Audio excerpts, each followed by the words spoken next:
Welcome back to Investing Talk Podcast. Today we're zeroing in on a name right at the edge of technology, quantum computing. It's definitely volatile, highly speculative, and lately it's seen a massive influx of capital. So our mission today is pretty straightforward. We've looked at the filings, the analyst takes, the charts. The question is now a good time to actually buy quantum computing?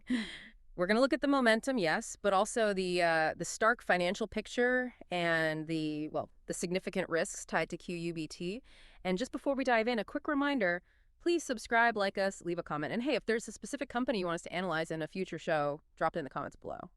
Okay, so let's unpack all this recent excitement. The last quarter, I mean, the price momentum has been pretty incredible. What was the real catalyst? What drove this burst of attention and, I guess, institutional confidence? Well, it really boils down to one thing. Cash. A lot of cash. The single most important event, hands down, was that $500 million private placement back in September 2025. And what made it really stand out wasn't just the amount. It was the signal it sent. What kind of signal are we talking about? Well, first, it was oversubscribed. I mean, investors were practically tripping over themselves to get a piece. And it wasn't just existing big players leading it. A major new global asset manager came in. A preeminent one. Ah, okay. That kind of commitment, especially from a new top-tier player, that's like a market stamp of approval. Yeah. It suggests these big institutions feel the execution risk is becoming more manageable. And maybe just quickly for our listeners, what exactly is a private placement? Just briefly. Sure. Think of it like selling a huge chunk of stock, but directly to a hand-picked group of big investors, like pension funds or asset managers. Not on the open stock market. Gotcha. It's faster, more efficient for the company. And in this case, it instantly beefed up their balance sheet. So this placement, plus some earlier raises, boosted quantum computing's total cash to roughly $850 million. That completely changes the conversation about, immediate survival risk. And the market reacted instantly. That stock surge, 5.38% on September 23rd, right when the news hit. Pure validation. Absolutely. So they've got this huge war chest now. What's management saying they'll do with it? Is it more R&D, or are they pushing towards actually selling something? The plan they've stated is definitely aggressive. It's focused on expansion, things like strategic acquisitions, really scaling up their sales and engineering teams, plus, general corporate stuff. So less lab coats, more scaling up. It seems that way. It looks like they're trying to move past pure research and make a serious attempt at scaling, maybe even consolidating some IP through acquisitions. And what's also interesting, it's just the sheer number of market events coming up. They're creating this near-term, event-driven volatility. Like what? Well, you've got the official closing of the placement itself, then the Q3 earnings call on October 14th that'll be closely watched. Then there's a quantum ETF rebalancing in early November, and later that month, institutions have to disclose their buys. So for the next couple of months, this stock is likely going to trade on headlines, really, not on established fundamentals. Okay, this is where it gets really interesting, I think. The speculation. Beyond the cash, what are the big rumors floating around? What are people saying that justifies this kind of premium valuation? Yeah, there are about four main ones that keep popping up in analyst notes and trader talk. First, the big one, a potential major strategic partnership. Think like a huge cloud provider or a top-tier tech company. That would be massive validation. Huge, okay. Second, there are whispers about a breakthrough product launch. Specifically talk about a next-gen quantum photonic chip maybe coming by the end of the year. Wow, okay. Those are game changers. What about M&A? Are they seen as the buyer or the target? Could be both, actually. There's a lot of speculation that quantum computing itself might become an M&A target. Ah. I mean, they have this IP portfolio, right? And now this big pile of cash. That makes them pretty attractive to larger companies wanting to buy their way into the quantum game. Makes sense. And then finally, there's a lot of chatter about them potentially landing a significant government contract, something in like national security quantum initiatives. Now, obviously, all four are highly speculative, very much rumors at this point. But that's exactly what's propping up the price, really, beyond the actual financial reality. Okay, so you have these huge institutional nods, these potentially game-changing rumors driving the stock up. Yeah. But then you pull back the curtain on the actual books and, it gets pretty dark pretty fast. Connecting this momentum to the bigger picture, The fundamentals are telling a very different story. Almost alarming, really. Precisely. Quantum computing is still fundamentally a pre-commercial company. They have very limited sales, and they're burning through cash with significant operating deficits. Let's put some numbers on that. We saw data for the quarter ending June 30, 2025. Their operating loss was over $10 million. $10.171 million to be exact. Right. That's nearly double the loss from the year before. And historically, that accumulated deficit, the total money lost since they started, was almost $150 million by late 2024. And this brings up a really critical point about their stability before this $500 million lifeline arrived. Back on September 30, 2024, their cash balance was just $3.1 million. Working capital, only $1.5 million. Wow. For a company trying to do this kind of complex, expensive R&D, that's razor thin, they were basically living quarter to quarter. The historical picture is even starker, actually. Based on their cash situation before 2025, their own auditor and even management explicitly flagged substantial doubt about our ability to continue as a going concern. Okay, going concern warning. That's serious financial language. It basically means they might just run out of cash and fail, right? How severe is that? And how exactly does the $850 million change that warning? Yeah, the going concern note is the financial world's bright red flashing light. It's about the most serious warning an auditor can give.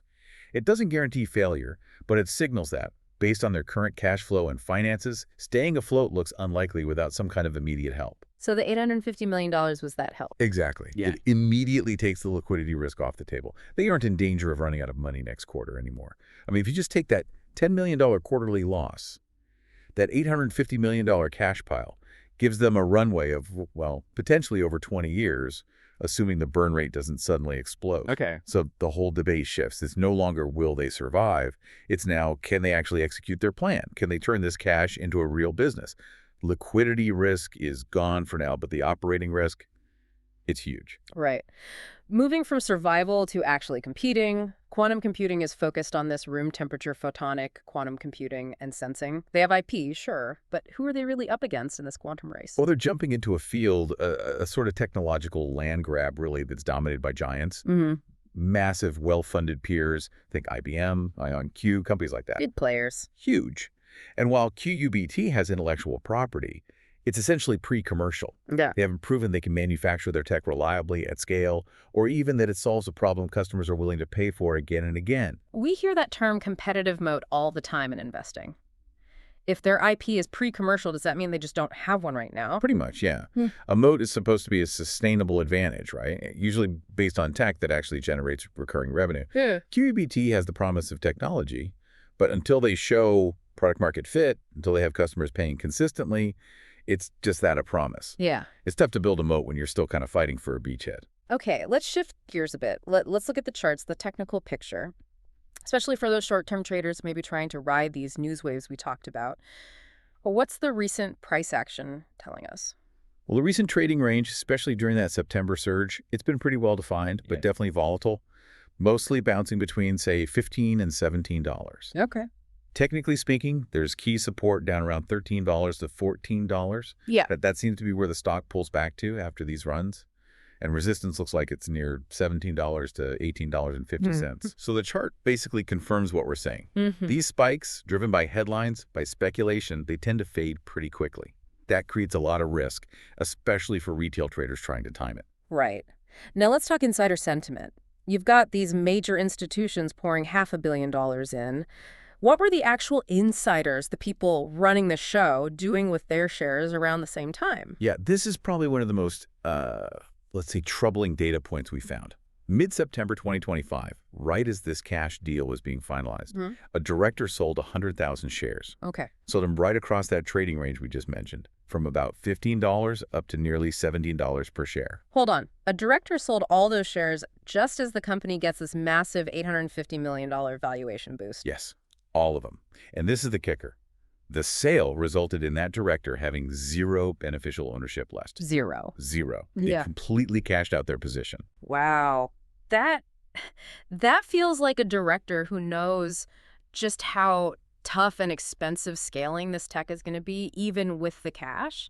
It sort of signals maybe they don't have faith the company can turn that money into success, at least not at these share prices. Are we reading too much into that? I don't think you are, no. I mean, look, institutional investors often bet that their money is the catalyst, Right. right? That it enables the big pivot. Sure. But when an insider, someone who's been there through the R&D grind, decides to sell everything at the very first sign of a cash infusion, Yeah.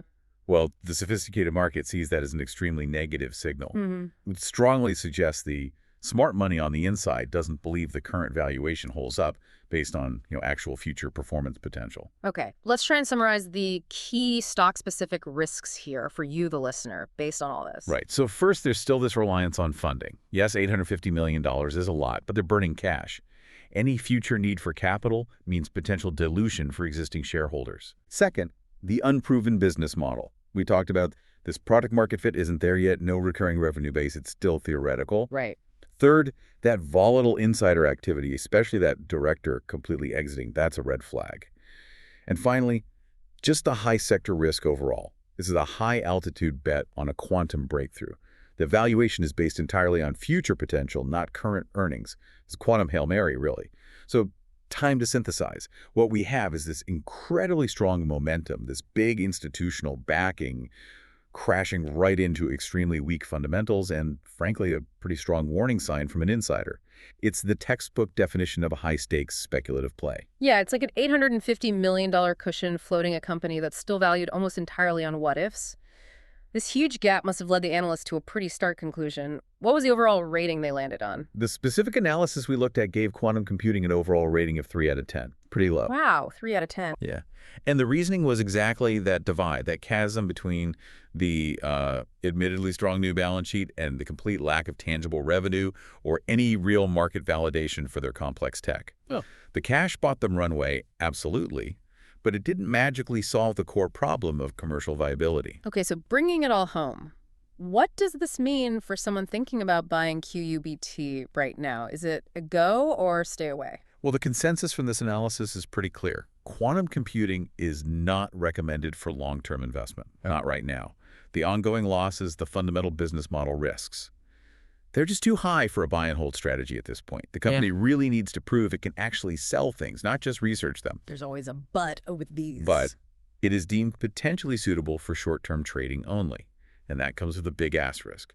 This is strictly for speculative traders, people who understand the tech, who have a very high tolerance for risk and volatility. Got it. Because the price movement is going to be almost entirely driven by those potential events we discussed earlier. The M&A rumors, a surprise government contract, a product announcement. If you're trading QUBT, you're essentially trading news headlines, not the underlying value of the business. So that's the final takeaway then. The stock's being pumped up by institutional cash, by these strategic rumors, but it's weighed down by a business that isn't really a business yet, and it's still losing money. The current price is basically a bet on whether a big positive press release hits before the market loses patience with the lack of real results. And maybe here's a final thought, something for you to really chew on. Given that the stock's fate seems to hang almost completely on unpredictable news flashes, M&A partnerships, contracts, are investors in this kind of company genuinely investing in its long-term success, its ability to build a viable business, or are they just placing bets on the likelihood of a surprise press release dropping sometime soon? That's the fundamental question, I think, for anyone looking at the quantum frontier right now. That's an excellent point to end on. Thank you for joining us on Investing Talk Podcast. We look forward to sharing our next analysis with you soon.